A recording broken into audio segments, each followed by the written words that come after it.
Assalomu alaykum hurmatli obunachilar. Bugungi videomiz Marketplace servisimizda yanada qulayroq funksiyalarni sizlar bilan bo'lishish. Bu funksiya nima? Asosan FBS buyurtmalar bilan ishlaydigan sellerlar uchun bu juda ham qulay bo'ladi degan umiddaman.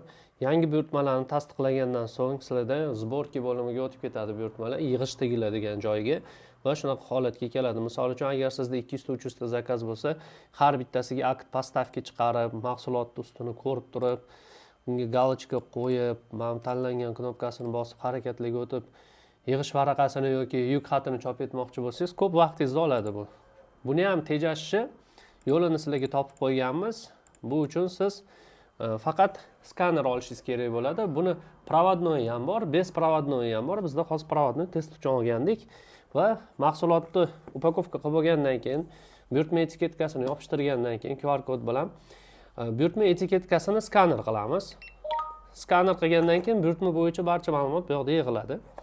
Keyingisini misol uchun olamiz va buni ham faqat buyurtma etiketkasini skaner qilish kerak. Mahsulot QR kodini skaner qilib bo'lmaydi, unda o'qimaydi. Faqat buyurtma etiketkasini o'qiydi va harakatlar bo'limiga o'tib turib, yuk xatini chop etsak bo'ladi, Telegramga yuborsak bo'ladi va yig'ish varaqasini bittada chop etsak bo'ladi. Bizga yuk xati kerak bo'ladi va yuk xatini tanlab turib, ha deb tasdiqlaymiz. Tasdiqlagandan so'ng bizga kerakli bo'lgan adresni belgilaymiz. Kartada tanlab olsak ham bo'ladi.